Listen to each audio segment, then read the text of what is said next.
Ghost in the Cell. Number 7.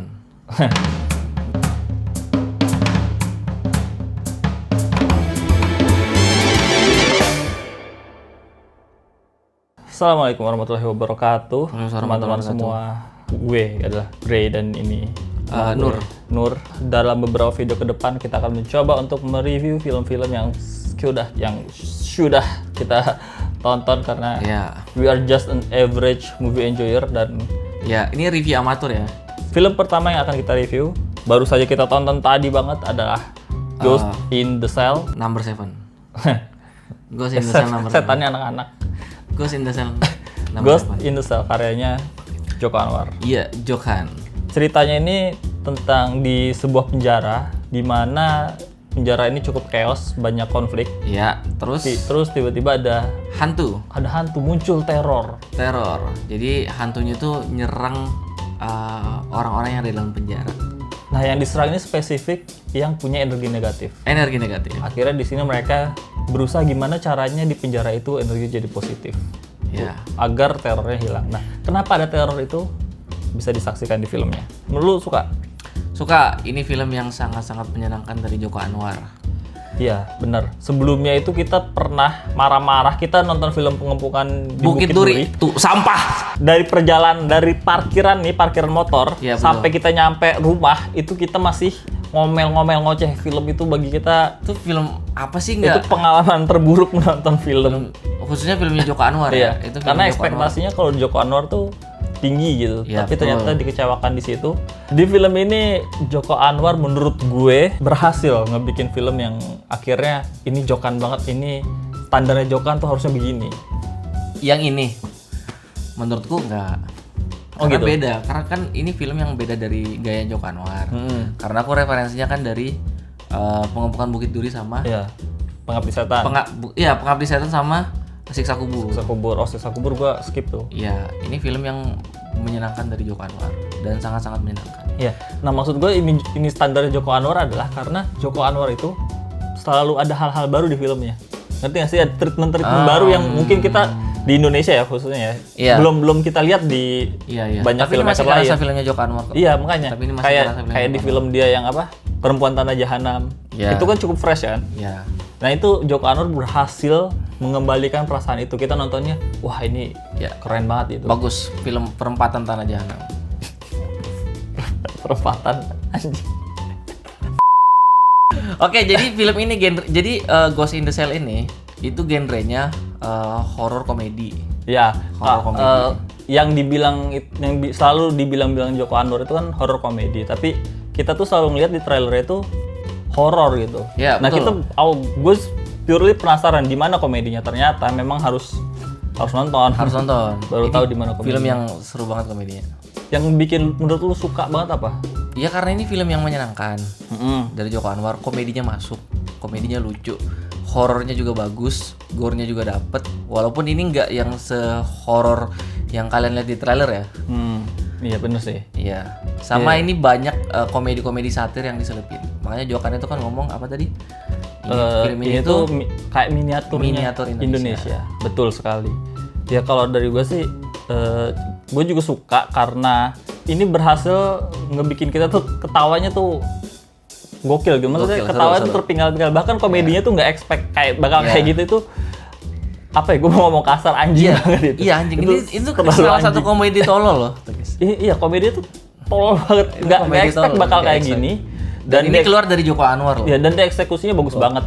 Terus selain komedinya ya, yang gue suka itu adalah bagaimana Joko Anwar itu nge-treat film ini sampai akhir itu kayak perjalanan itu nge-build up dulu pelan-pelan. Di Betul. pertengahan langsung dar. Ah, itu yang akhirnya ngebikin kita udah di awal tuh kita sabar nungguin ini mau kemana, mau kemana, sampai akhirnya pertengahan dan ke akhir itu puas banget. Rasa keluar dari bioskop itu, wah ini emang gokil banget Ya gitu. pokoknya beda sama Pengepungan Bukit Duri lah. Iya, jauh banget sih. Ini so much better, so much fun. Setelah Pengepungan Bukit Duri nonton film ini ya buat kami Jokan kita maafin lah. Siapa? Enggak. Lah, Emang kita siapa Terus anjir? Nah, Enggak. Terus komedinya ini bagus. Ini bukan cuma kita yang ngerasain ya. Kalau kalian nonton rame-rame di bioskop itu pecah banget buat komedinya. Seru banget. Itu seru banget. Parah, hampir kayak tadi kita nonton rame banget dan kayak titik-titik kita semua setuju ya di mana itu yang lucu banget. Lucu banget, karena rata tuh ketawa semua tuh. Betul sekali. Kekurangan film ini adalah apa? Kalau dari gua mungkin ini bisa jadi kekurangan tapi dimaafkan gitu. Isu yang dibahas ini di awal tuh kita tahu apa isunya, diperkenalkan dengan isu besarnya apa, tapi seiring filmnya berjalan itu terlalu banyak hal-hal yang diangkat. Jadi kayak balik lagi kan tadi dibilang ini miniatur Indonesia. Indonesia. Semuanya itu kayak dibahas sampai akhirnya kita sempat lupa ini isu utamanya apa. Dan itu juga ngebikin jadi karena too much information akhirnya nggak semuanya itu didalemin. Jadi kayak hanya lewat aja sih. Jadi secara kedalaman ceritanya menurut gua agak kurang. Ya, kekurangan film ya. Tadi kita ulang dulu ya. Miniatur Indonesia itu maksudnya mungkin dari ini. Banyak isu-isu yang diangkat mulai dari agama, dari ranah politik, masyarakat Indonesia juga, dari sipirnya, aparat dan lain-lain lah gitu. Menurut gua kekurangan film ini banyak plot yang tiba-tiba gitu loh. Kayak, kok tiba-tiba gini?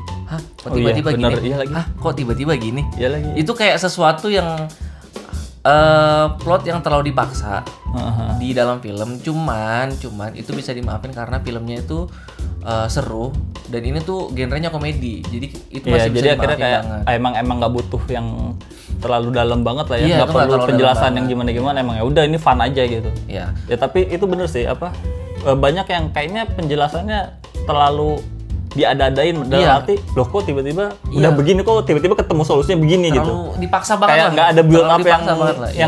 bener-bener dijelasin satu-satu tapi tiba-tiba langsung ketemu aja solusinya begini. Kok gitu. tiba-tiba dia mikir gitu sih? Kok tiba-tiba ada solusi ini?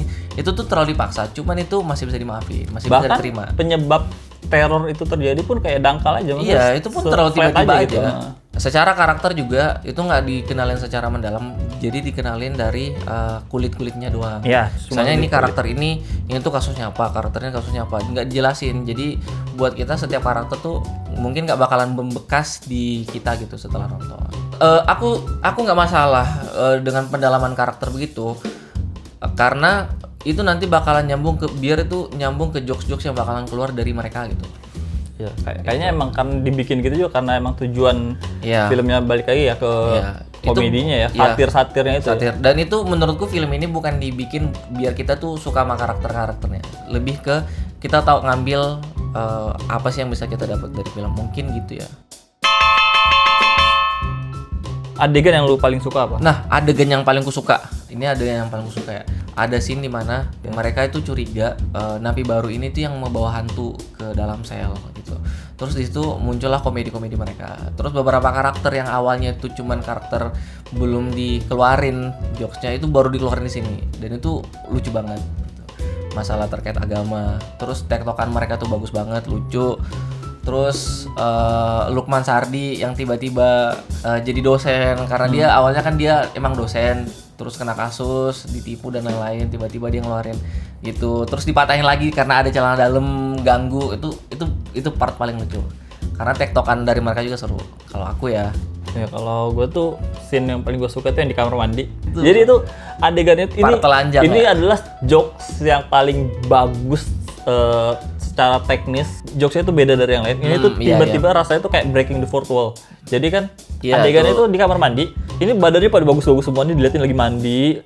Cuma disensor ya. Iya, disensor. Lagi mandi, badannya tuh bagus-bagus. Tiba-tiba kamera gerak nih, nge-panning gini kan. Ada yang badannya nggak bagus nih lewat nih. Tiba-tiba kameranya langsung balik gini, nggak mau masuk. Nggak mau ngambil gambar mereka. Nah mereka kan jalan terus kan ke sini, masuk ke kamera geser lagi. Itu anjing banget sih. Orang-orang yang badannya bagus. Tiba-tiba terus musiknya juga berubah kan. Pas awalnya bagus tuh musiknya seksi gitu kan. Tiba-tiba pas ke mereka musiknya jadi lucu. Jadi di situ adalah momen yang jokesnya tuh beda sendiri menurut gue ya. Itu paling unik, paling eksekusinya lucu banget. Jujur nggak tau, kayaknya di bioskop juga nggak banyak yang ketawa ya di situ. Cuma gue lucu banget sih. Cuman buatku itu juga lucu. Itu lucu banget sih. Kalau itu buatku lucu. Itu kayaknya scene yang paling memorable terbaik karena tiba-tiba itu beda banget. Tiba-tiba kameranya main gitu loh. Tiba-tiba jadi kameranya yang breaking the fourth wall gitu. Itu lucu banget sih. Terus tiba-tiba endingnya tuh orang ada yang Iya, gendut masuk, kamera langsung nunduk ke bawah aja. Itu lucu banget. Itu lucu banget. Itu lucu banget sih. Sama ini mayat-mayatnya itu. Iya, mayat-mayat. Itu enggak, itu ini kan di trailer kan mungkin yang lain ngeliat Kerasa ya. gore banget ada gore banget. Cuma bagi gue pas gue nonton mayat tadi tampilin itu tuh kayak mahakarya seorang seniman. Itu Gila, udah, sumpah. jujur itu gue sempet kepikiran Sumpah, ini gue sumpah. psikopat apa bukan ya, karena pas ngeliat adegan itu gue nggak jijik, gue nggak takut, itu kayak ini adalah sebuah seni, this is art, it's Iya, betul. absolute cinema. Jadi Anjir, hantunya itu dia tuh ngebantai orang-orang yang punya aura negatif terus dijadiin karya seni kayak patung-patung gitu. Terus kalau kalian pernah nonton Silence of Lamb, itu tuh mirip banget adegannya sumpah. Itu kayak ngeliat orang-orang dijadiin karya seni udah jadi kepotong-potong terus udah pokoknya bagus banget kelihatannya. Indah gitu. Tapi ini filmnya bagus sih. Mau ngasih rating nggak? Ya, 1 dari 10. Vlog. Enggak. 8,5/10 kalau aku. Kalau gue mungkin gue nggak akan pernah ngasih rating angka sih. Gue akan cuma apakah ini harus di skip, paling rendahnya skip, yang keduanya pikir ulang, yang ketiga bagus, yang keempat kalau gue paling tingginya adalah harus nonton. Kalau ini menurut gue harus nonton. Gue dia harus nonton. Itu udah Kalau paling aku tinggi. 8,5/10. Karena memang sangat menyenangkan. Karena ini film yang menyenangkan. Ya udah kali ya gitu aja. Iya. Baiklah, yang Ya, belum mungkin nonton ini- segera nonton, ramaikan bioskop. Ya. Karena ini bakalan jadi Cukup beda ya. Film yang beda lah, yang enggak kalau kalian ini film pokoknya film kalau fresh kalian banget. kalau kalian protes ya horor mulu. Ini horornya bukan Ini horornya bukan sekedar horor, ini Beda banget pokoknya. beda. Jadi nonton lah ya. Beda banget. Oke, dadah.